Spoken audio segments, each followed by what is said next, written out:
غلط اور گمراہ کن معلومات کا تیزی سے پھیلاؤ اہم چیلنج ہے۔ ٹیکنالوجی کے ذریعے غلط معلومات کا پھیلاؤ بھی بڑا چیلنج ہے۔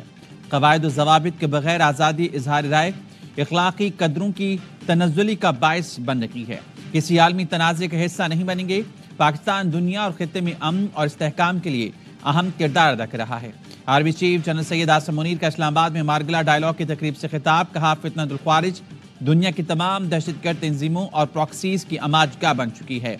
پاکستان توقع کرتا ہے افغان عبوری حکومت دہشت گردی کے خلاف سخت اقدامات کرے گی۔ بھارت کے انتہا پسندانہ نظریے کی وجہ سے بیرون ملک اقلیتیں محفوظ نہیں۔ مقبوضہ کشمیر کا UN قراردادوں اور کشمیری عوام کی امنگوں کے مطابق حل ناگزیر ہے۔ پاکستان نے ہمیشہ ایک آزاد فلسطینی ریاست کے قیام پر زور دیا ہے۔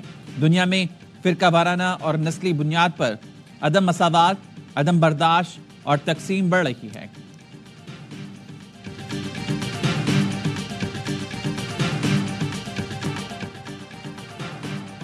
وزارت داخلہ نے غیر قانونی VPN فوری بند کرنے کی ہدایت کر دی۔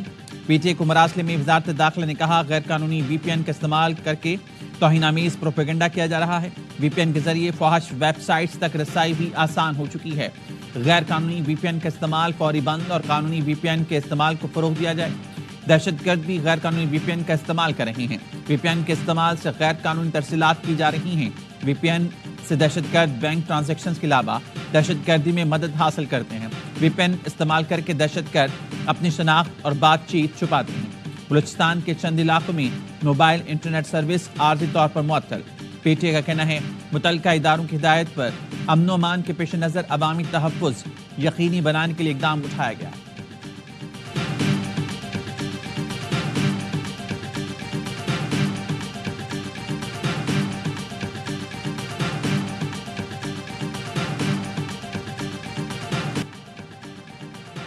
اسلامی نظریاتی کونسل نے VPN کا استعمال ناجائز قرار دے دیا۔ چیئرمین کونسل ڈاکٹر راغب نعیمی کہتے ہیں حکومت کو اختیار ہے کہ برائی اور اس تک پہنچانے والے اقدامات کا خاتمہ کرے۔ ملک کی سالمیت کے خلاف استعمال ہونے والی ایپ فوری بند کی جانی چاہیے۔ VPN کا استعمال ناجائز قرار۔ اسلامی نظریاتی کونسل نے سب کی پریشانی بڑھا دی۔ وزیراعظم شہباز شریف، نائب وزیراعظم اسحاق ڈار اور chairman Peoples Party Bilawal Bhutto VPN استعمال کر کے ٹویٹ کرتے ہیں۔ مولانا فضل الرحمان، مفتی تقی عثمانی اور مولانا طاہر اشرفی بھی غیر شرعی VPN استعمال کرتے ہیں۔ وزیر اعلیٰ پنجاب، وفاقی وزراء بھی ٹویٹ کے لیے VPN کا سہارا لیتے ہیں۔ کفارہ کیا ہوگا؟ سوال اٹھ گئے۔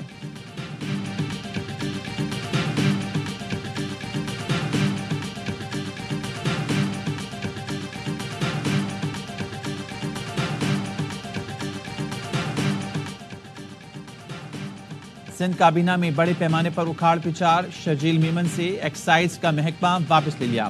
مکیش کمار چاولہ ایک بار پھر وزیر ایکسائز تعینات۔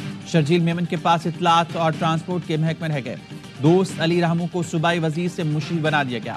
محمد علی ملکانی سے یونیورسٹی بورڈز کا محکمہ واپس، لائف سٹاک فشریز کا محکمہ دے دیا گیا۔ سندھ کابینہ میں بابو بہو کی واپسی، جنگلات اور وائلڈ لائف کا مشیر تعینات کر دیا گیا۔ بابل نے گاڑی سے اسلحہ نکلنے پر کابینہ سے استعفیٰ دیا تھا۔ سعید غنی سے پبلک ہیلتھ انجینئرنگ، جام خان شروع سے خوراک کا محکمہ واپس لیا گیا۔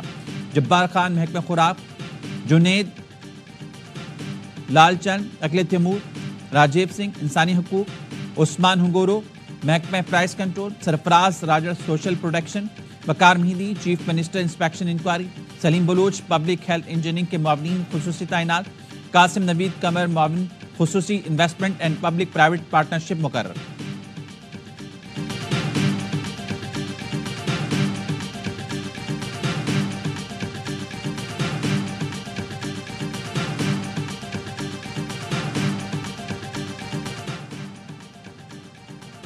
بانی PTI کا پیغام ہے کہ 24 نومبر کو پوری تیاری کے ساتھ نکلنا ہے۔ خدشہ ہے 24 نومبر سے پہلے مجھے گرفتار کیا جائے گا۔ بشرا بی بی کا پشاور میں PTI اجلاس سے خطاب، کہا بانی PTI پارٹی لیڈر ہیں، میرا سیاست میں آنے کا کوئی ارادہ نہیں، صرف بانی کا پیغام پہنچانے کے لیے آئی ہوں کیونکہ ان کا سیاسی پیغام مرکز تک پہنچانا مشکل ہے۔ ذرائع کے مطابق بشرا بی بی کے خطاب کے وقت شرکا کو موبائل بند کرنے کی ہدایات دی گئی۔ اجلاس چیئرمین بیرسٹر گوہر کی زیر صدارت ہوا۔ بانی PTI کی فائنل کال پر سخت احتجاج ریکارڈ کرانے کا فیصلہ۔ 24 نومبر کے احتجاج کے لیے حکمت عملی پر مشاورت بھی کی گئی۔ PTI کے سیکرٹری جنرل سلمان اکرم راجہ کہتے ہیں تحریک کا نقطہ آغاز پورا ملک ہوگا، ہر جگہ سے لوگ نکلیں گے۔ فائنل کال آ گئی ہے، اس میں تبدیلی نہیں ہوگی۔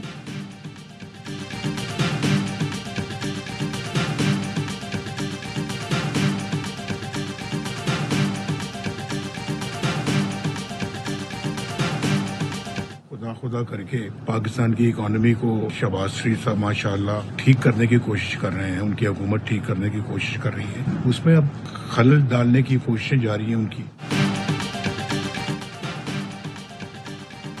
دوبارہ خلل نہ ڈالا گیا تو ہم حالات سنوار لیں گے۔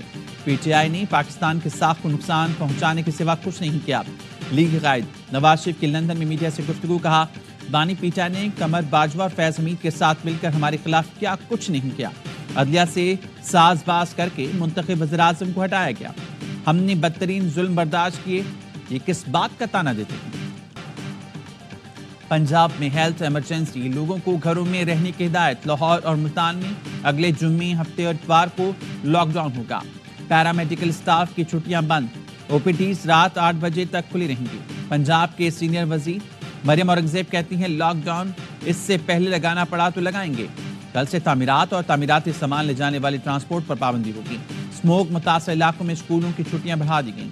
کالج اور جامعات میں بھی اب آن لائن پڑھائی ہوگی۔ ریسٹورانٹ 4 بجے تک کھلیں گے، اس کے بعد صرف ٹیک اوے ہو سکے گا۔ فضائی آلودگی میں لاہور کا پہلا، ملتان کا دوسرا نمبر۔ راولپنڈی، اسلام آباد میں بھی صورتحال خراب۔ اسموک کے باعث فلائٹ آپریشن شدید متاثر۔ پشاور میں اسموک کے باعث سینے، گلے اور جلد کی بیماریاں بڑھنے لگیں۔ وزیراعظم کی اپیل پر ملک کے مختلف شہروں میں باران رحمت کے لیے نماز استسقاء ادا کی گئی۔ موٹر وے پر رات گئے شدید دھند اور اسموک، مختلف سیکشنز بند کر دیے گئے۔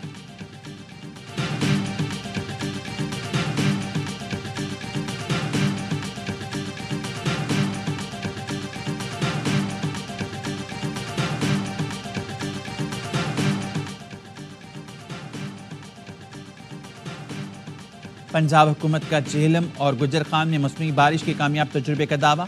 محکمہ موسمیات خاموش، گزشتہ 24 گھنٹے میں بارش رپورٹ نہیں کی۔ پنجاب حکومت کی جانب سے کیا گیا چکوال، تلکنگ، جہلم اور گجر خان میں دوپہر 2 بجے سیڈ کلاؤڈنگ کی گئی۔ چند گھنٹے بعد جہلم اور گجر خان میں بارش ہوئی۔ پنجاب کی سینئر وزیر مریم اورنگزیب کہتی ہیں 100% مقامی مہارت اور ٹیکنالوجی سے مصنوعی بارش ممکن بنائی۔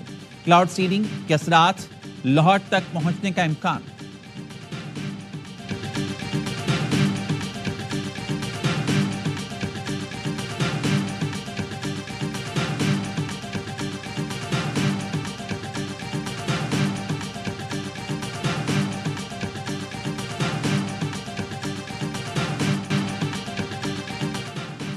سوات، چترال اور مالم جبہ سمیت خیبر پختونخوا کے بالائی علاقوں میں برفباری۔ وادی کلام میں 2 روز سے برفباری۔ ڈن میں برفباری تودا گرنے سے کلام روڈ بند ہو گیا۔ 100 سے زائد سیاح اور مقامی افراد پھنس گئے۔ سوات میں سیاحوں کی آمد بڑھ گئی۔ چترال میں بھی 2 روز سے بارش اور موسم سرما کی پہلی برفباری۔ کریم آباد، تورکہو، موڑکہو، شندور اور یارخون کے پہاڑوں نے سفید چادر اوڑھ لی۔ سردی کی شدت میں اضافہ۔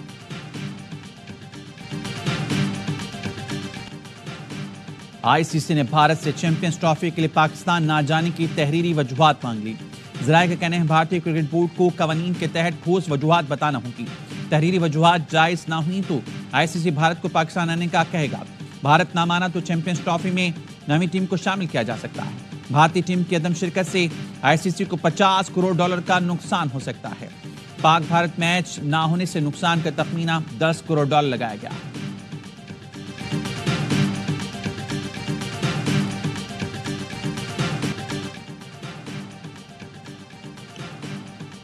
بھارت کا چیمپئنز ٹرافی کے ٹور پر بھی اعتراض۔ انڈین میڈیا نے دعویٰ کیا ہے کہ بھارت کے مطالبے پر آئی سی سی نے ٹرافی آزاد کشمیر نہ لے جانے کا کہا۔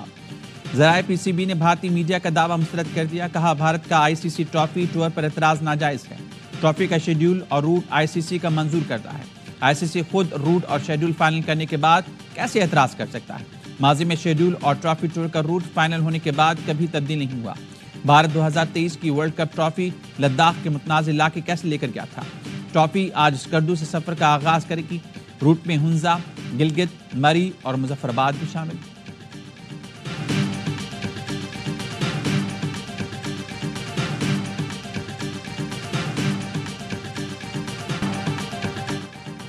پاکستان اور IMF کے درمیان 5 روزہ مذاکرات ختم، ترقیاتی بجٹ میں کٹوتی نہ کرنے اور بے نظیر انکم سپورٹ پروگرام کا وظیفہ بڑھانے پر IMF راضی۔ حکومت نے صوبائی سرپلس بجٹ پر قائل کر لیا۔ زرعی ٹیکس پر جزوی کامیابی، تمام صوبے زرعی آمدن پر پنجاب کی طرح سپر ٹیکس لگائیں گے۔ حکومت نے بیرونی فائننسنگ کے انتظامات کی یقین دہانی کرا دی۔ IMF کا قرض پروگرام کی شرائط پر مکمل عمل کا مطالبہ۔ وزیر خزانہ محمد اورنگزیب نے $1 ارب کلائمیٹ فائننسنگ پر بھی بات کی۔ IMF کے ساتھ آئندہ اقتصادی جائزہ مارچ میں ہوگا۔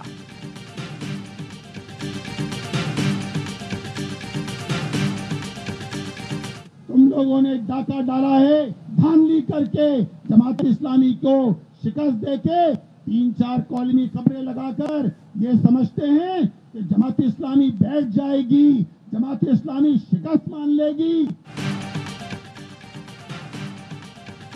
کراچی میں ضمنی بلدیاتی انتخابات کے نتائج کے خلاف جماعت اسلامی کا شارع فیصل پر احتجاج۔ امین جماعت اسلامی کراچی منم ظفر نے کہا، ڈاکہ ڈال کر ہمارا مینڈیٹ چھینا گیا، پولنگ اسٹیشن کے دروازے بند کر کے نتائج تبدیل کیے گئے، اس بار اپنا حق چھینے نہیں دیں گے۔ الیکشن کمیشن کے بعد سپریم کورٹ بھی جائیں گے، شارع فیصل بند کریں گے اور وزیر اعلیٰ ہاؤس کا گھیراؤ بھی کریں گے۔ ترجمان سندھ حکومت سعدیہ جاوید کہتی ہیں، جماعت اسلامی بڑے دل کے ساتھ شکست تسلیم کرے اور اپنی کارکردگی کا جائزہ لے۔ کراچی سمیت سندھ بھر میں ضمنی بلدیاتی انتخابات میں پیپلز پارٹی کامیاب، بلاول بھٹو کا اظہار تشکر، کہا عوام نے پھر نفرت اور تقسیم کی سیاست مسترد کر کے عوامی خدمت کو چنا۔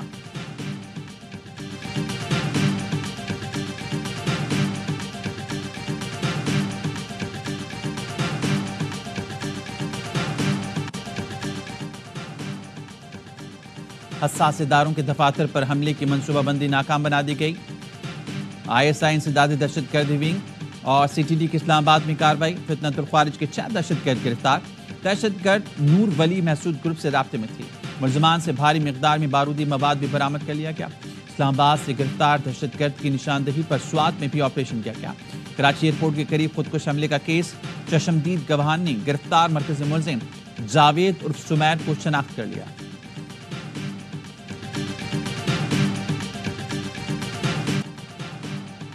شہید میجر حسیب اور حوالدار نور احمد آبائی علاقوں میں فوجی اعزاز کے ساتھ سپرد خاک۔ 28 سال کے میجر محمد حسیب کو راولپنڈی میں سپرد خاک کیا گیا۔ حوالدار نور احمد کی بارکھان میں تدفین کی گئی۔ نماز جنازہ اور تدفین میں اعلیٰ عسکری اور سول حکام، فوجی جوانوں کی شرکت۔ میجر حسیب اور حوالدار نور احمد 14 نومبر کو ہرنائی میں شہید ہوئے۔ عائش پہ کہنا ہے، دفاع وطن میں شہداء کی عظیم قربانیاں ہمارے جذبے اور ایمان کو تقویت دیتی ہیں۔ کابینہ کی نجکاری کمیٹی نے PI کی نجکاری کی بولی مسترد کر دی۔ نائب وزیر اعظم ساکھدار کی زیر صدارت اجلاس کلامی جاری۔ PI کو گورنمنٹ ٹو گورنمنٹ فروغ کی تجویز پر بھی غور کرنے کا فیصلہ۔ اعلامیہ میں کہا گیا، کابینہ نے 10 ارب روپے کی بولی کو غیر حقیقی قرار دے کر مسترد کیا۔ PIA اثاثوں مالیاتی صورتحال پر ایویشن ڈویژن نے درست اندازہ لگایا۔ PIA روزویلٹ ہوٹل کی نجکاری کے لیے مالیت کے اندازے کی خصوصی کمیٹی قائم۔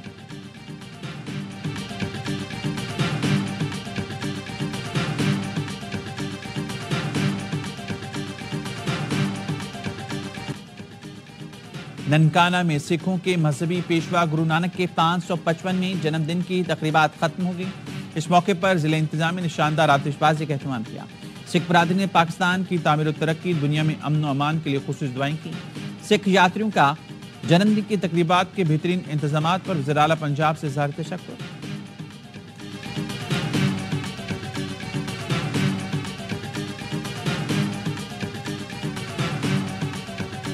اور پاکستان میں سال کا آخری سپر مون دیکھا گیا۔ رات 2:28 پر چاند اپنے جوبن پر تھا۔